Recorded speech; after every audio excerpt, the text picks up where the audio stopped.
पुत्री। रुक जाइए महारानी।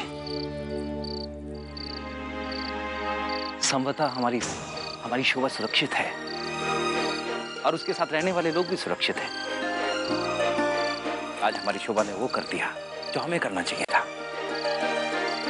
रामरती, रामरती, यदि राजकुमारी के तीर से हमारी पुत्री की जान गई है तो आज इन्हीं के तीर ने हमारे भी प्राण बचाए हैं। हे भगवान, देखो तो हमारी राजकुमारी प्रतिदिन हमसे यही कहती रही कि काका, हमने जानबूझकर ममता पर तीर नहीं चलाया।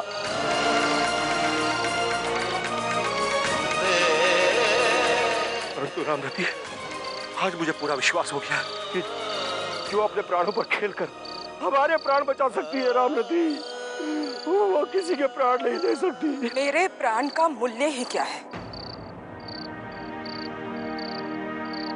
मैं इसे कभी क्षमा नहीं कर सकती।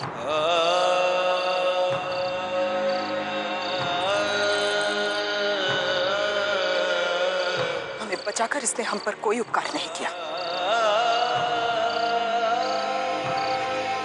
मैं तो चाहती थी कि मैं मरकर अपनी पुत्री के पास, पर इसने तो मैं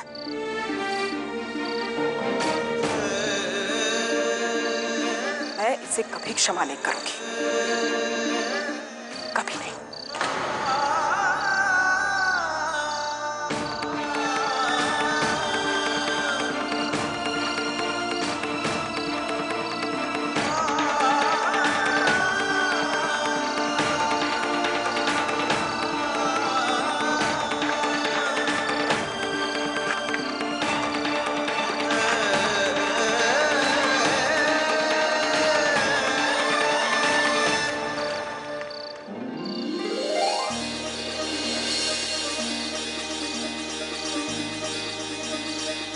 जिस प्रकार एक माता पिता से उनकी पुत्री छिन गई, उसी प्रकार शोभा से उनके माता पिता का स्नेह के साथ साथ राजकुमारी की सारी सुख सुविधाएं छीन ली जाएं।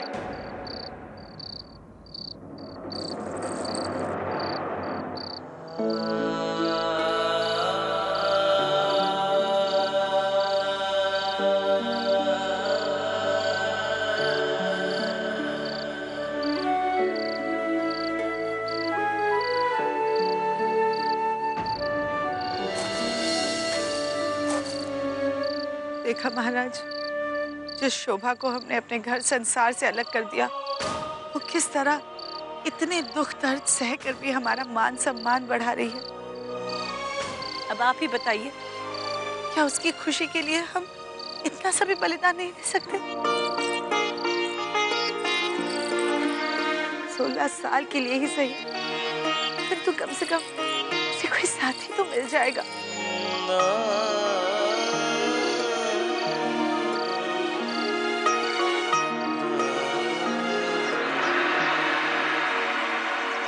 सोलह साल प्रतीक्षा मैं नहीं कर सकती। तुम्हारा मतलब ये है कि 16 साल बाद जाके लोग मुझे भरूच की महारानी कहेंगे? अरे तब तक तो मैं बूढ़ी हो जाऊंगी। इतना धैर्य बाकी नहीं है मुझ में भानु भाई। इंदु बहन, क्यों इतना उत्तेजित हो रही? अरे कूटनीति में धैर्य ही योजनाओं को सफल बनाता है। और क्या ये सब हम अपने लिए कर रहे हैं?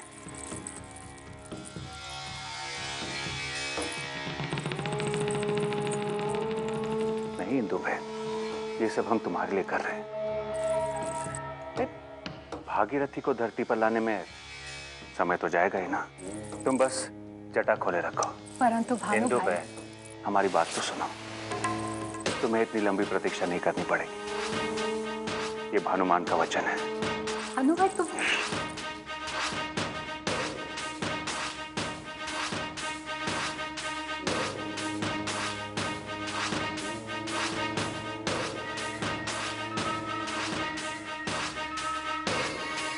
महारानी तो तुम ही बनोगी, भरूच की महारानी।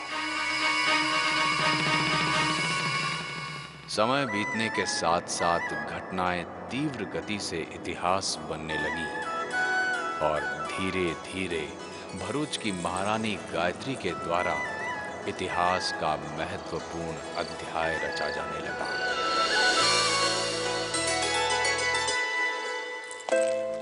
रुद्रभद्र की भविष्यवाणी के अनुसार ठीक पूर्णमासी की रात महाराज दद्दा चालुक्य के पास एक दासी शुभ समाचार सुनाने पहुंची। महारानी गायत्री का स्वास्थ्य कैसा है? अब कैसी हैं वो? बधाई हो महाराज, अब पिता बनने वाले हैं।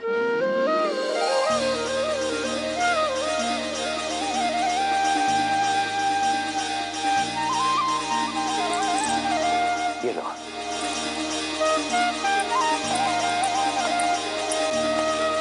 धन्य हो सोमनाथ, धन्य हो।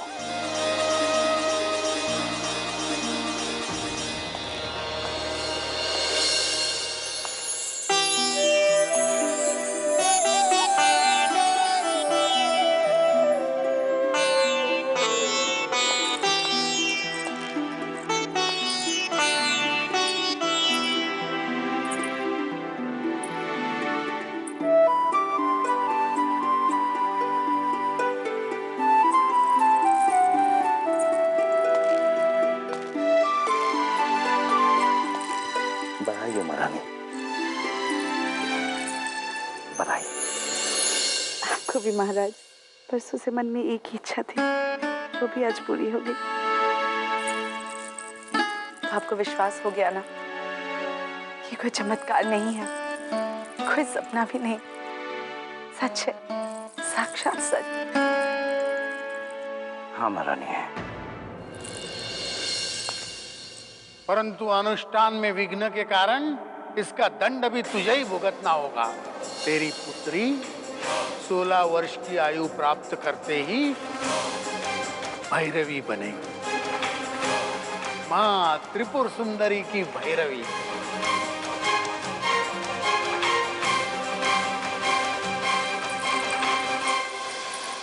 हम जानते हैं आप क्या सोच रहे हैं महाराज, परंतु 16 वर्ष बहुत होते हैं। अपनी संतान को अपनी गोद में खिलाकर एक दो नहीं, पूरे 16 वर्ष हर पल उल्लास और उत्साह के साथ जिएंगे हम।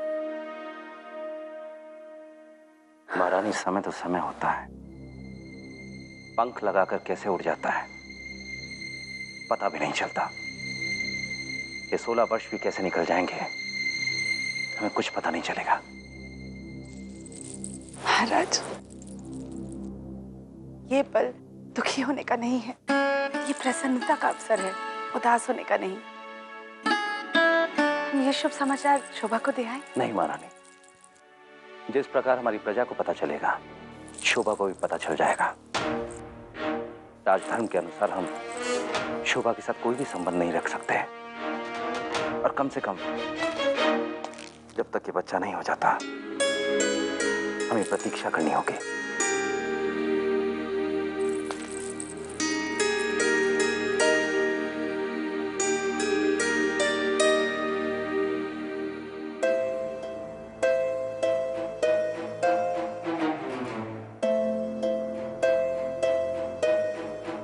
इन सभी बातों से अनजान शोभा पूरे दिन रामरती की कुटिया में बिताने के बाद नित्य रात को किरीट के कक्ष में आती।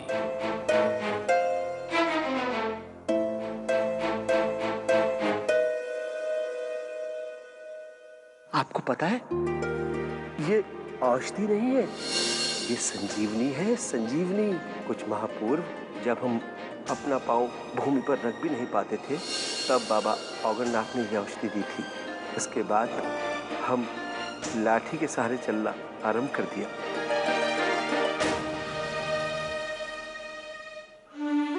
किरीट को इस बात का एहसास भी नहीं था कि जिससे वो इतनी नफरत करता था, वही मासूम बेटी धीरे धीरे बड़े जतन से उसे अपने पैरों पर खड़ा करने की कोशिश में लगी थी।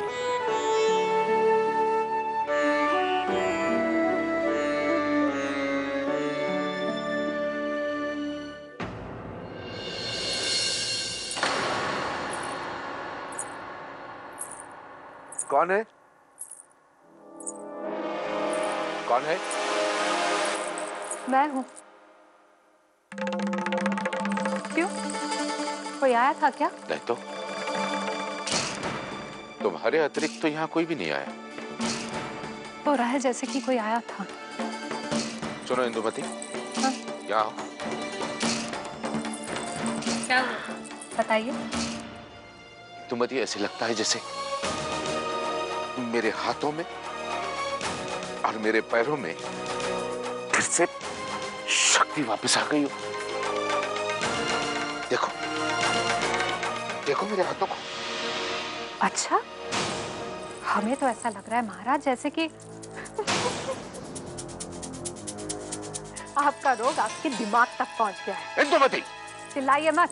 जो पैर वर्षों से शिथिल पड़ा हुआ है, उनमें अचानक शक्ति कहां से आ जाएगी? पर से इनकी भ्रामक बात है, यही सुनना मेरी नियति में।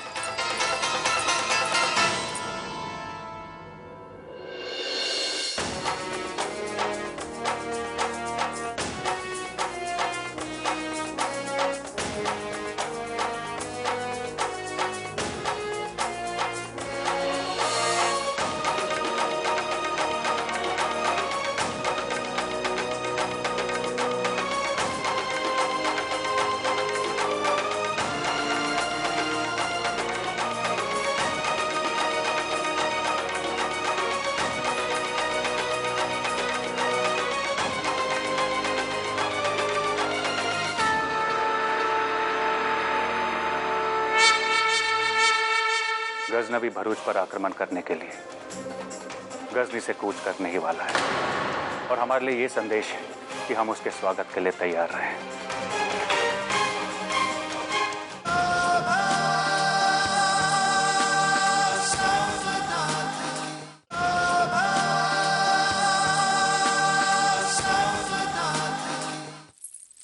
हे भगवान, अभी तो बस तीसरा मास चढ़ा है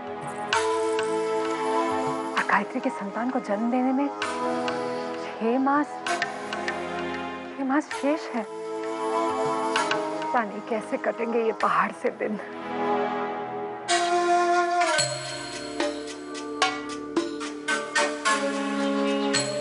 इंदु बहन, तुम जहां बैठी हो उसे ही भरूच का राज सिंहासन समझो।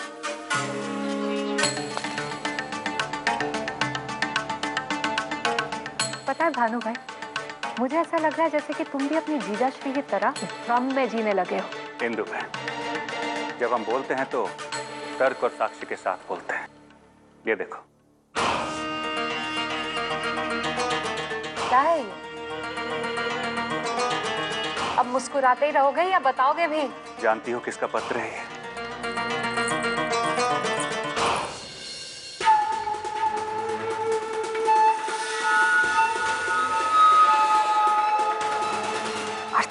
हाँ इंदु में गजनवी भरूच पर आक्रमण करने के लिए गजनी से कूच करने ही वाला है और हमारे लिए ये संदेश है कि हम उसके स्वागत के लिए तैयार रहें।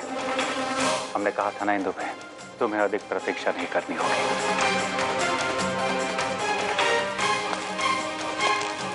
तुम्हारा राज सिंहासन और चालुक्य वंश का अंत आने वाला है।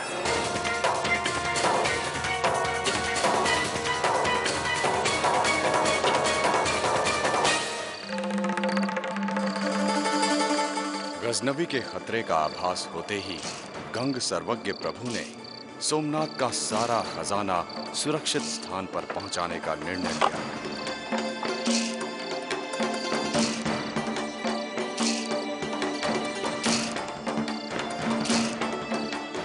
सर्वज्ञ प्रभु, सब लाए हैं। तुम जिस ऐतिहासिक कार्य को करने जा रहे हो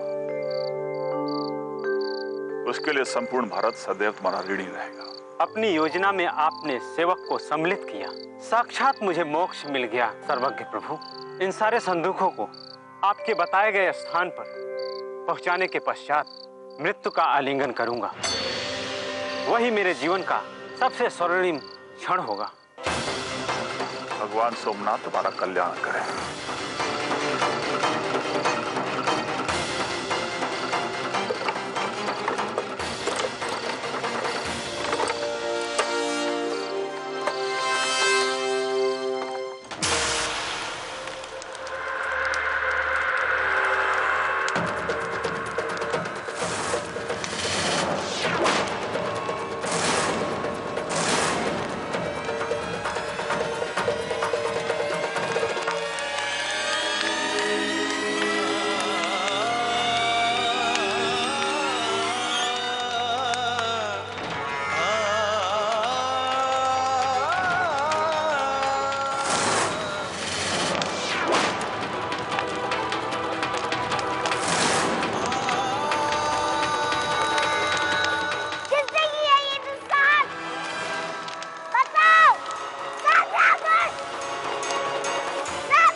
ये क्या है?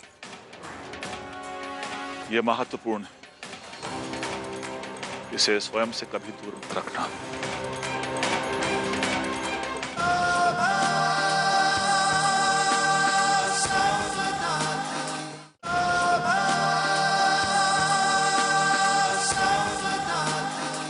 हे सोमनाथ, कितना भयानक सपना था। अभी तो सुबह का पहला वेश है और सूर्योदय होने तक हमें काकी की कुटिया में भी पहुंचना है।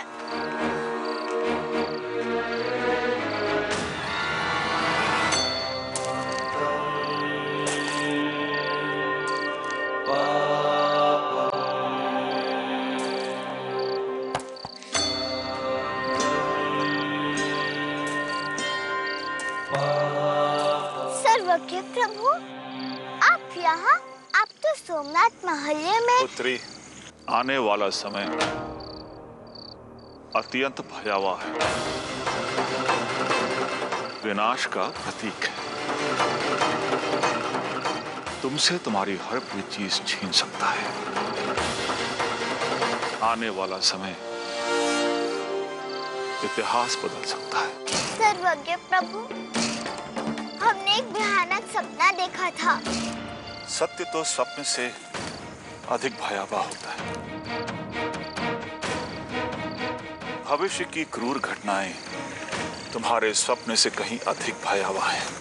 आप क्या कह रहे हैं? हमें कुछ भी समझ में नहीं आ रहा है। नियति के गर्भ में बहुत से रहस्य छुपे हुए हैं।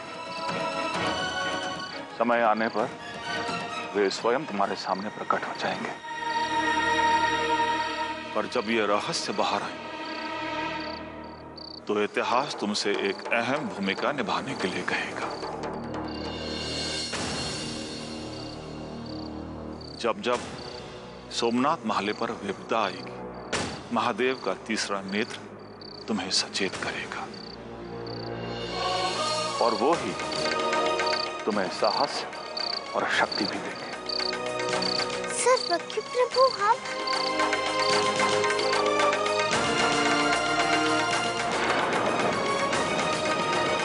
ये लो पुत्री। सर्वज्ञ प्रभु, ये क्या है?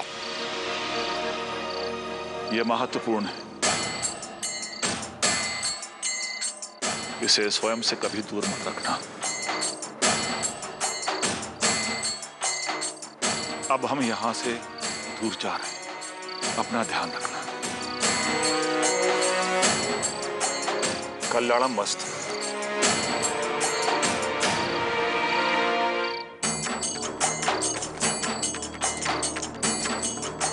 और ये कोई साधारण माला नहीं थी, बल्कि गंग सर्वज्ञ ने इसमें सोमनाथ महालय के विराट खजाने का नक्शा छुपाया था।